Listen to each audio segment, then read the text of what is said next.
What's going on, E-Unit? Welcome back to the channel. It's your boy Mav, bringing you back to another top 10 list, but it's gonna be a little bit different as we just wrapped up our 2000s R&B and rap series, and I figured we could take a break off of ranking albums.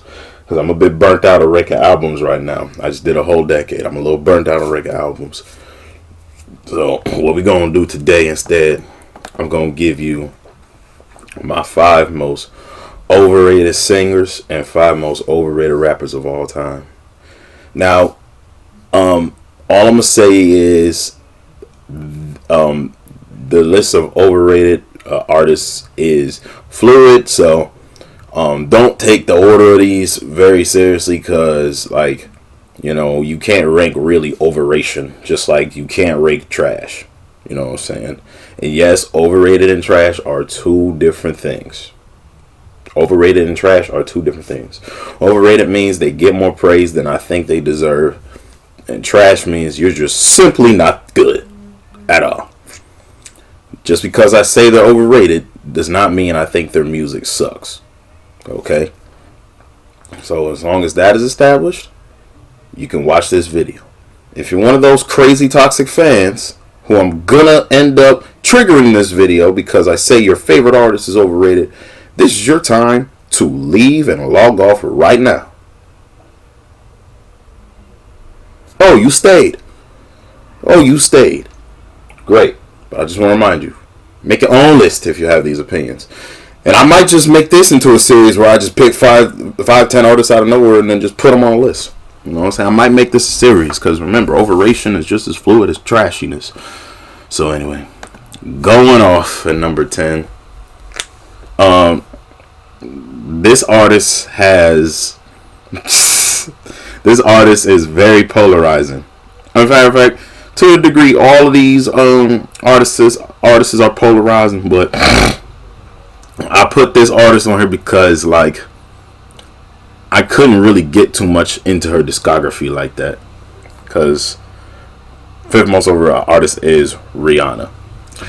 Now, she'll have amazing singles work, you know what I'm saying, but I personally can't sit through too much of a Rihanna album from cover to cover.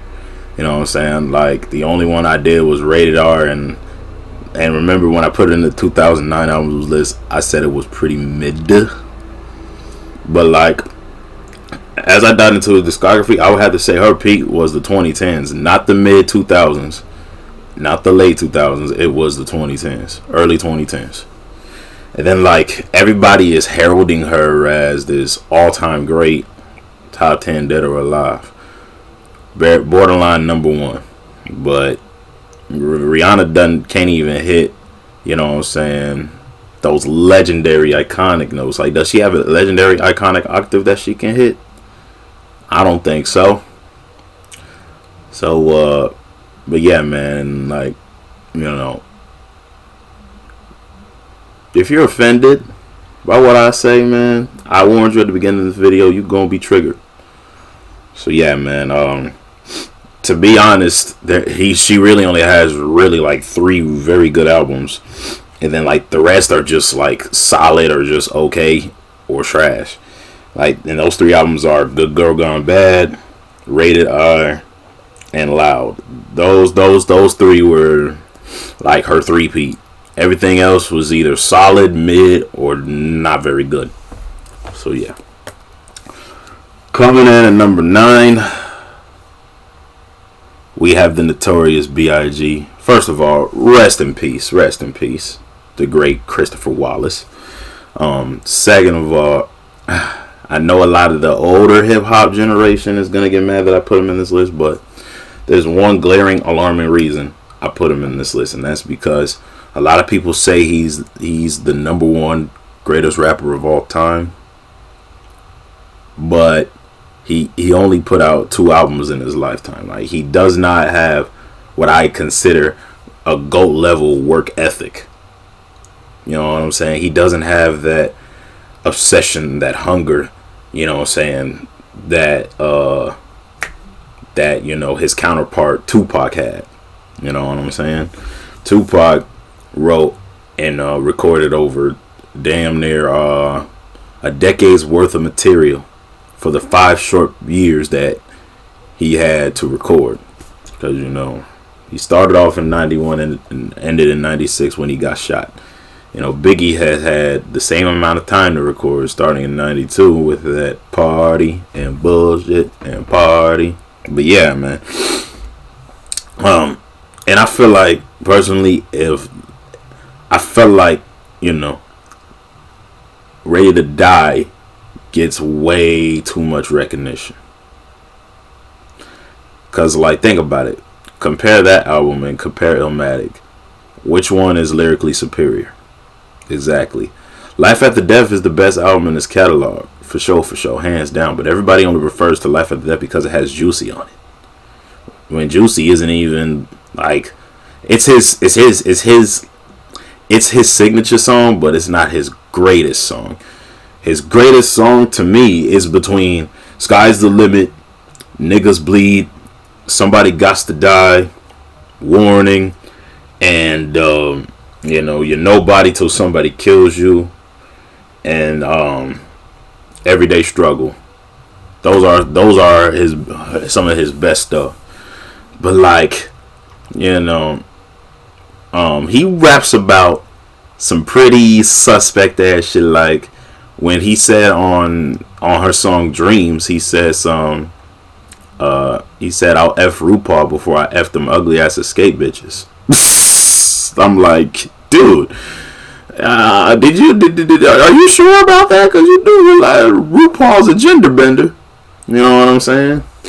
Like, did the diddler write that for you, Biggie? Oh man. But yeah, man. And then I think he said a line that was beef about raping and killing kids. I'm like, whoa, bruh, slow down. What the hell are you trying to say, Biggie? Is there something you're not telling us? Is he a 69 fraud? What's going on, Biggie? But yeah, man.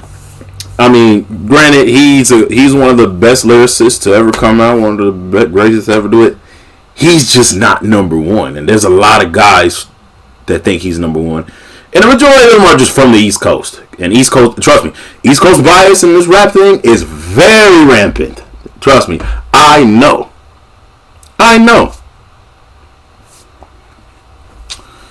But yeah, man, rest in peace to Notorious Big. But I'll move on to number 8. And that's Chris Brown. And I'm only putting him on here because a lot of you fans of his are agreeing with Tank when he said he was better than Michael Jackson. Stop.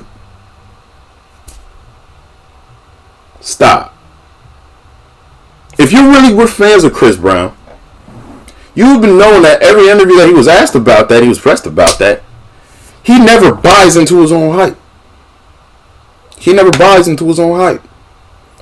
He's always telling people look, I will never reach that level. You know what I'm saying? He told people I don't even think I'm that close.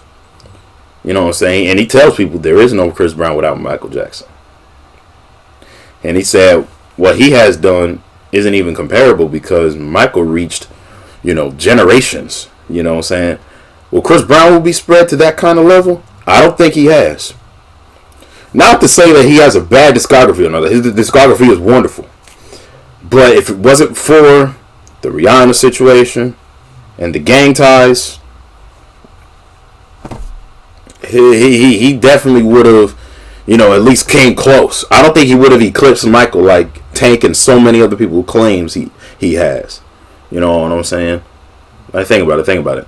Name one move in Chris Brown's arsenal that is on the level of the anti-gravity lean or the moonwalk or the crotch grab. Exactly. You know what I'm saying? What would be?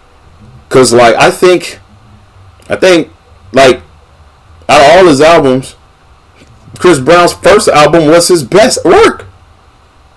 You know what I'm saying? And I've listened to Chris Brown throughout a majority of my my elementary, middle, and high school years, because I couldn't escape him. You know what I'm saying?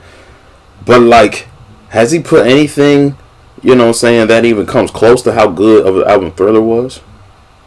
Except for his first album, maybe his second album, Exclusive. You know what I'm saying? Because like, when you compare work to work, you know what I'm saying, Michael's is still enjoyable by more than a couple hundred hairs. You know what I'm saying? So yeah, like, I mainly put him on here, not because he's trash, not because his discography is bad, only because too many of you are agreeing with Tank, and I can't let that slide. I just can't. Number 7. It's sad to say, Chris Brown will never get a halftime show, but Rihanna has, and the Rihanna halftime show was mid as fuck. The Usher one was way better, and the Dr. Dre one was way better. But anyway, coming in on 7, fourth most overrated rapper is Eminem. Now, before the stands want to throw their tomatoes and potatoes at me, I want to make it very clear. Eminem has one of the greatest primes I have ever witnessed. From 98 to 2004, he was shutting shit down. For real. But all the stuff that he has put out post prime doesn't compare to the stuff he had while in his prime. And people think because he still raps the same and is the lyrical spiritual, you know what I'm saying, is the dopest lyricist ever, means that he's number one. I don't think Eminem comes very close, but you know what I'm saying, Eminem has put out some pretty weak albums, okay? Like, I felt like Revival wasn't very good. You know what I'm saying? Relapse and Recovery were mid. You know what I'm saying? There's bright spots as much as there is bad spots on those albums. Marshall Mathers LP2 was like below average. You know what I'm saying? A lot of songs aren't memorable and skippable. Music to Be Murdered By and Kamikaze were like the only fairly good post-prime Eminem releases. Recovery, Kamikaze, and Music to Be Murdered By. Everything else, including his new album, not quite all that memorable. As a whole project. We're not talking about just singles. We're talking about the whole projects, okay? You know what I'm saying? And then, like, think about it. Like, I'm not even going to bring his race because I feel like that's disingenuous. You know what I'm saying? To not only his skill, but his impact on the game. I feel like that'll be a little bit disingenuous because, it doesn't benefit me to get up here and act like black people will always be the superior people in rap because we invented it and yada, yada, yada. I don't think that's fair. But when we talking like who's definitively number one, your impact has to mean a lot to the game. Because, like, there's a billion bunch of rappers, regardless of race, that have copied and emulated off of Eminem. You could tell by how they flow. You know what I'm saying? And how they spit. Like, hell, Malcolm Moore is one of them. MGK at a point was one of them. Dennis the Menace is the biggest Eminem clone I ever seen, Hopsin, to a degree, is one of them. In fact, Hopsin cites Eminem as a huge influence. Even Kendrick Lamar cites him as an influence. You know what I'm saying? So yeah, man. But yeah, man, nothing can, hold me back from pretty much outright stating that Eminem is only overrated because his fans hype up his past prime work and try to make us think it's good because of the complexity of his lyrics. But everybody ignores style, beat selection, and everything else sonically about Eminem's work that, makes music. He has lost a step in that. In fact, a few. But moving on. Number 6. I'm about to trigger one of the most toxic fan bases. But I don't care. Because number 6 is Taylor freaking Swift. Taylor freaking Swift. No. Before you draw your swords and your guns at me, let me just comment on this, okay? I used to like Taylor Swift. I used to. When she was doing her country shit in 2006 and forward, I used to like her. But like since she switched all the way to pop, you know what I'm saying? Like she should have just stuck doing country. You know what I'm saying? Teardrops on her guitar, Our Song, Tim McGraw, Mine, all of that good stuff. Those were great projects for country music. You know what I'm saying? But when she left country and started doing pop, and people was comparing her to all the other pop greats and all that, that's where she lost me. Cause like, I don't even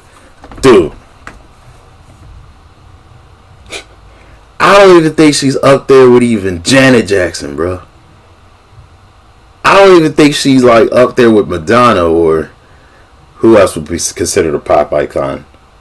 We could throw Mariah Carey in there, even though she really, in my opinion, is an R&B artist. I blame Tommy Mottola for how he handled Mariah Carey's career during their relationship / marriage, because Tommy Mottola wanted her to do more pop to appeal to white audiences versus doing the music that Mariah wanted to do to appeal to her own race of audiences. But that's another video for another day. So yeah, pretty much everything from her first album and Fearless, you know what I'm saying? Speak Now. Everything like from her first 2 to 3 albums was good, but like everything else after that, her voice started to get a bit unbearable to me, you know, like why on every record you are singing about breakups? Like before that you were singing about like, you know, how good it is being with somebody and like, you know, having a favorite song together, and then like, you know, naturally and, you know, going through a pain of a breakup. You know what I'm saying? Like your breakup songs wasn't so derogatory and anti-men and all that. You know what I'm saying? Like why the switch, Tay? Why the switch, T Swift? Why the switch? But you know, I don't hate Swifties. I just don't like how y'all just plop her up to be the greatest singer to ever live. That's just not factual whatsoever.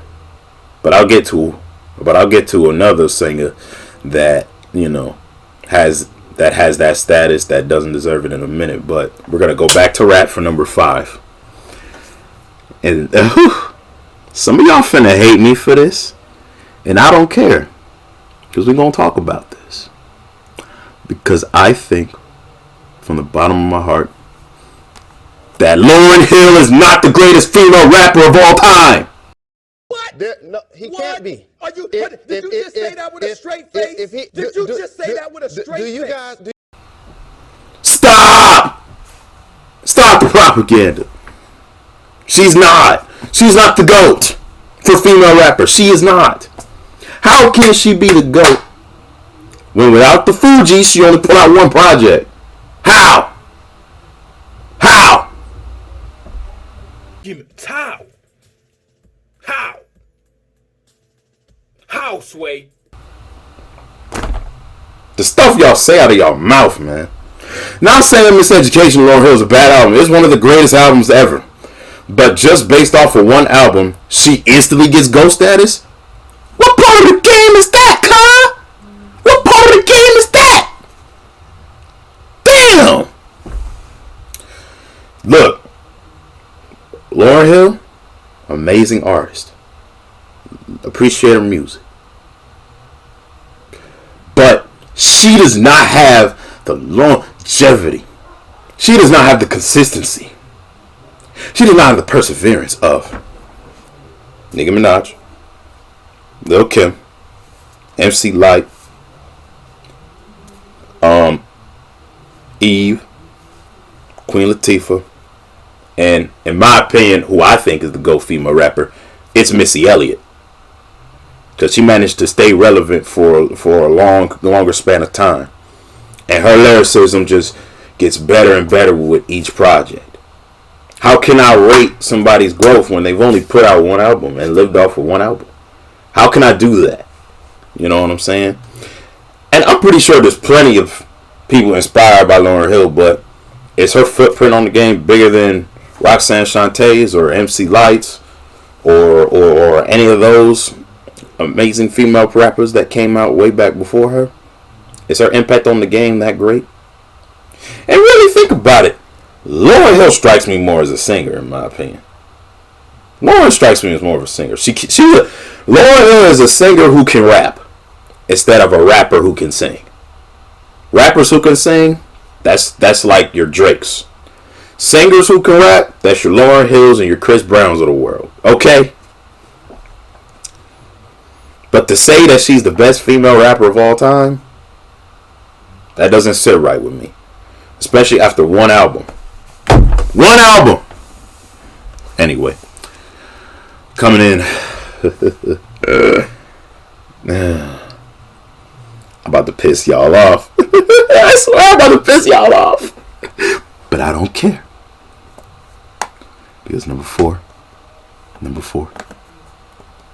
without a doubt, without question, is the Queen Bee herself, Beyonce. What'd he say?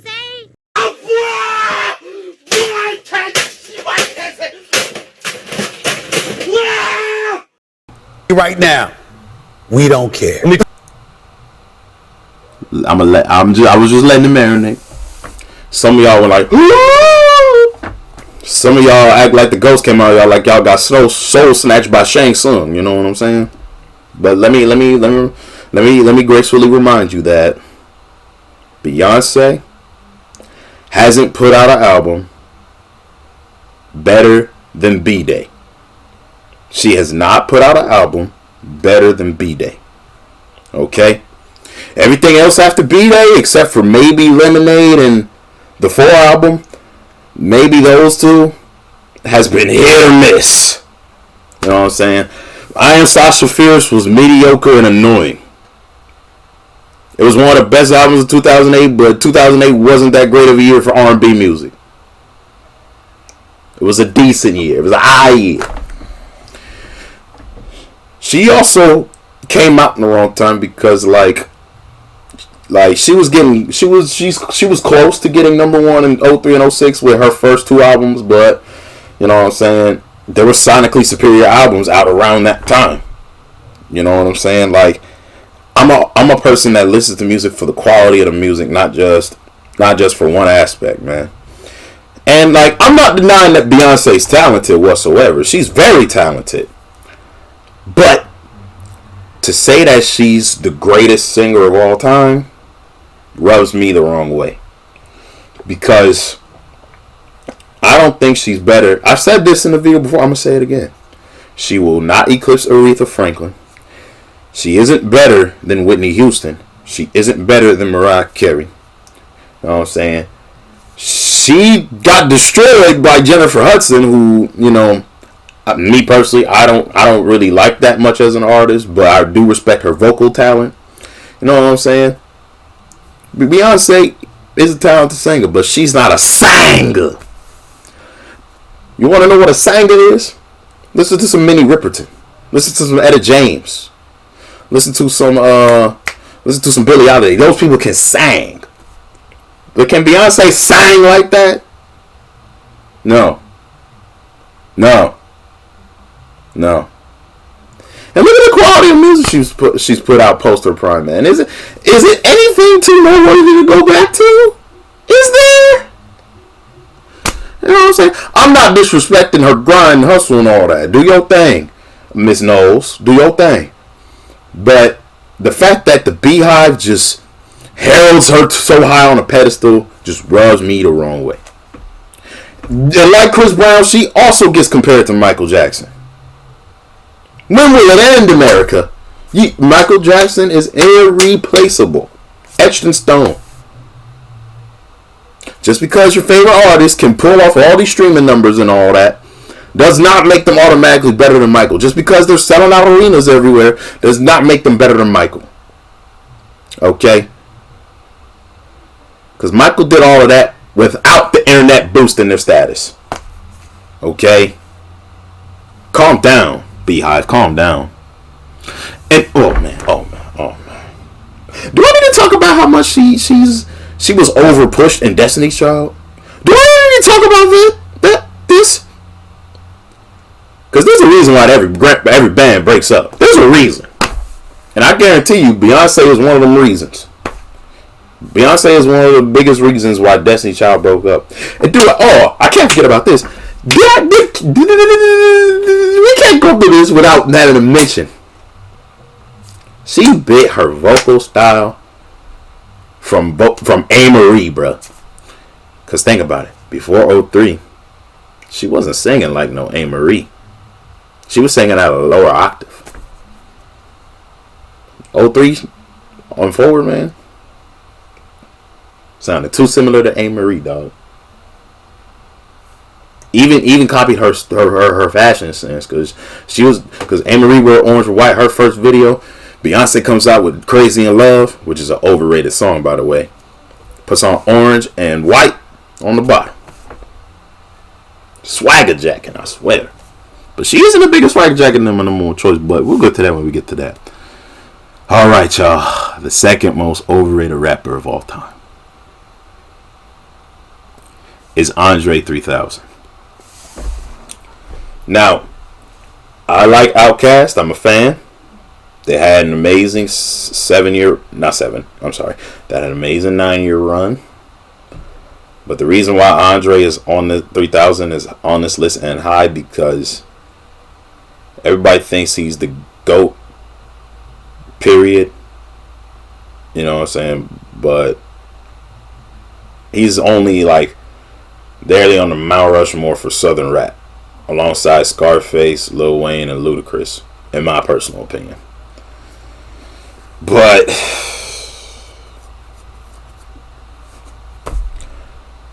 the reason why Andre lands on this list is not only just because of his overrated GOAT status. People think that he was the only thing in Outkast, which grinds my gears.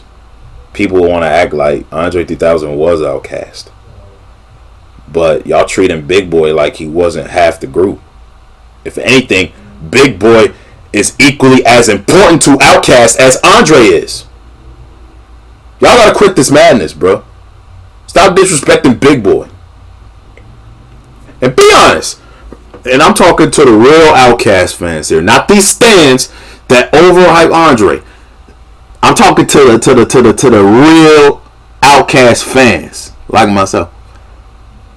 We know which half of Speakerbox and the Love Below was better than the other. We know Speakerbox carried the album. Speakerbox carried both albums. We know that. And whose ideas from Speakerbox belonged to which member? It was all Big Boy's ideas. Come on, man. Yeah, Andre had the most annoying single on there that everybody loves to repeat. Hey, yeah. But I Like the Way You Move is right up there with it. I like the way you move.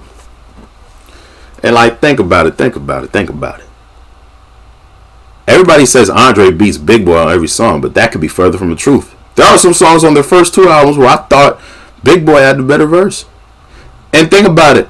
In the last collaboration with UGK before Pimp C passed away, Big Boy had the best verse on there too. So if anything, they are equally as important. And I told somebody who's a real hip hop head this, and they agreed with me when I said this. Andre 3000 is the meat of the hamburger. Big Boy is everything else on top. The cheese, the lettuce, the pickles, the onions, the tomatoes, and the buns. Okay? They balance each other out real good. That's why they are both equally as important to Outkast, man. Y'all gotta quit treating Big Boy. If Andre 3000 is the greatest rapper, Big Boy deserves some recognition in that area as well.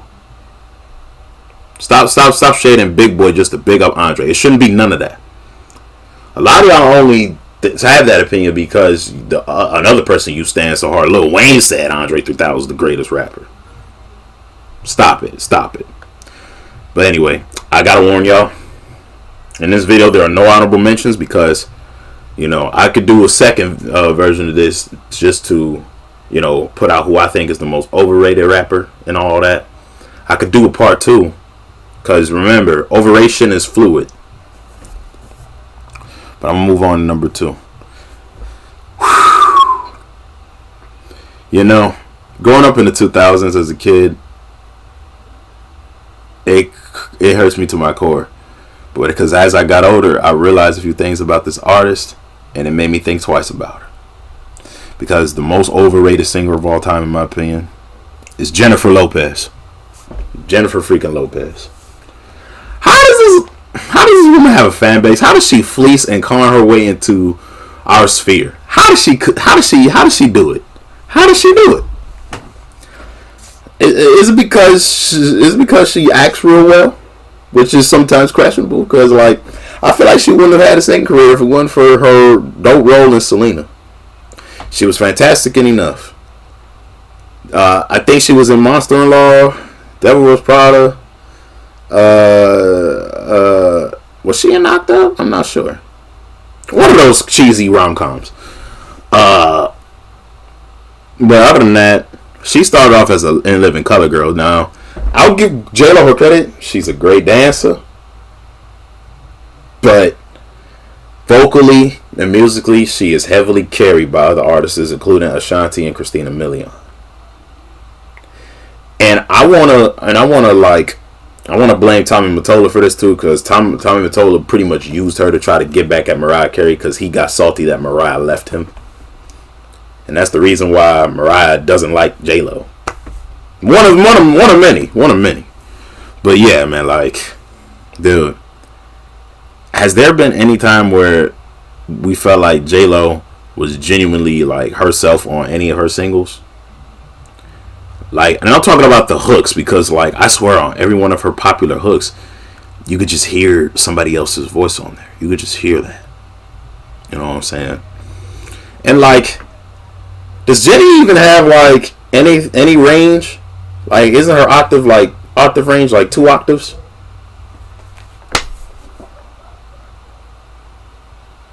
But yeah, man. The reason why JLo is on here is think about it. If she wasn't fine, would she be this successful? If she wasn't fine, would she be this successful? Let's be real. Because, she looked good for an over 50s woman. I'll admit, she looked good. Would I touch her with a 10-foot pole? Absolutely not, because she went from Jenny from the block to Jenny been around the block. So, she's the literal picture definition of sleeping your way to the top. So, and I can't respect that. And the fact that you don't give these other artists, known or unknown, any credit for carrying your ass for Lord knows how many decades, I can't respect that. So, sorry, JLo stands. You heard it here from me. But I'm not sorry. And I'm not sorry about my number 1 pick. Because for those of you who know me, y'all know. Y'all should guess who my number 1 pick is. And it's finna tear all of you rap heads to shreds. Because number 1, the most overrated rapper of all time, is Sean JayZ Carter.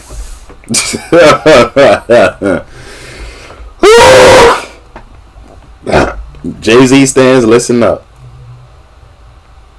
He's on this list for multiple reasons, and I'm gonna run each of them down.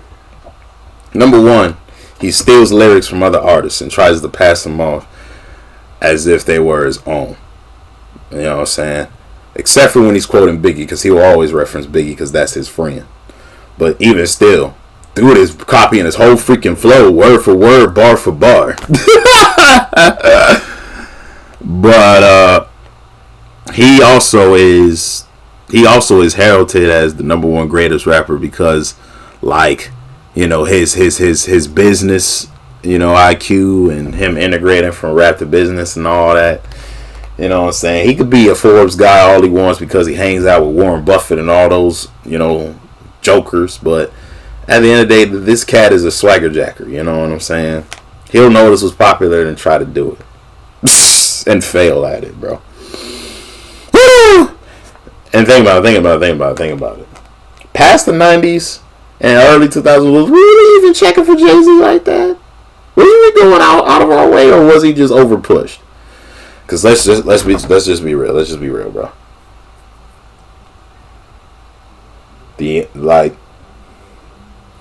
JayZ has put out a lot of weak releases. Like a lot of weak releases. Like post 2003. But even in the middle of his prime, he put out garbage ass Blueprint too. But like, the weak releases add up. Like, I feel like Kingdom Come, American Gangster, and Blueprint 3 were not that great. That shit is a 2-pack of ass. The fuck are you talking about? That shit stinks.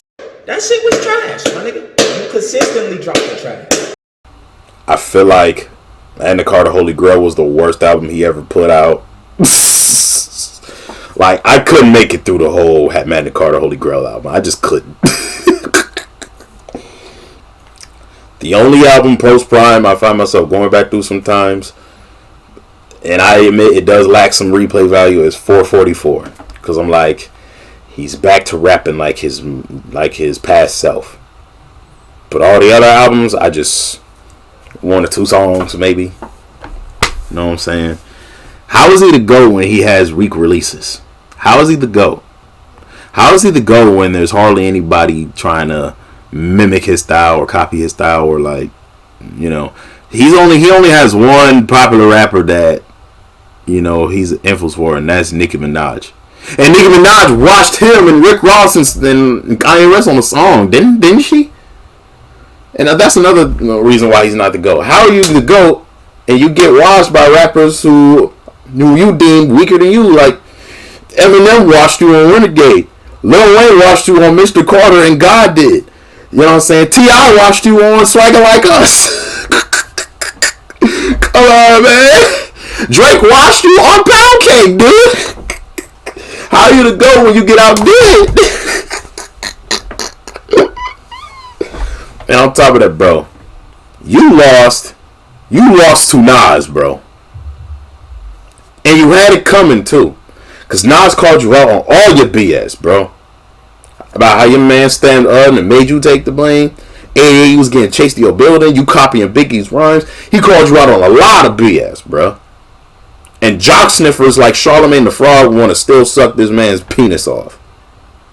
Like he's still the greatest. Takeover was factual. Because Nas left you. I was mediocre. The only bad album Nas put out around that time was Nostradamus, bro. You obviously didn't listen to the iconicness of It Was Written and I Am, bro. Those 2 albums were great projects. But you only shit on them because they weren't better than Illmatic. And Illmatic is a tough album to follow because that album has no skips. The album has no skips.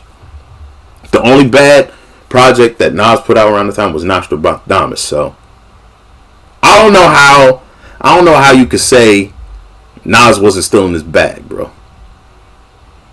But yeah, man. And then, like, black people love worshiping this guy to the freaking moon because of his status and his storyline from how he went from a dope dealer to a businessman. Like, that's something I can't champion.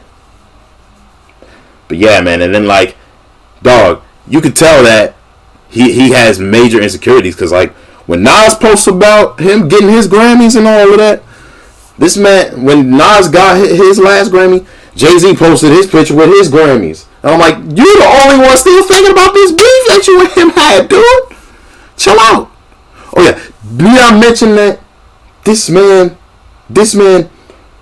not only does he bite rhymes from other people, but did I ever mention that when he took over Def Jam, he tried to eliminate the New York competition? Forgetting about how bad the South had it around that time. Like, Nas skipped out the instant that, you know, JayZ, like, became president. Like, he knew what was up, so he left and went to Atlantic, I think. Or Columbia, one of them two. And then, like, he tried to sabotage his competition. Like, he did DMX dirty. He did Method Man and Redman dirty. All them people. Did a lot of artists dirty. For what cause? So he could still herald himself as the greatest rapper of all time? Get serious. I must say though, there are other artists you bit other than Biggie. Pac, Snoop, Slick Rick. Heck, if you were popular, he would bite you. I think he bit LL Cool J one time too though. But anyway, how are you the GOAT if you still biting Pac? But anyway, that's going to be it for this video. Before I go too long, if you guys enjoyed this video, don't forget to leave a like, leave a comment, and subscribe. Hit the notification bell down below so that way you know whenever I upload. And I'll see you all in the next video. Till then, take care, y'all. Deuces.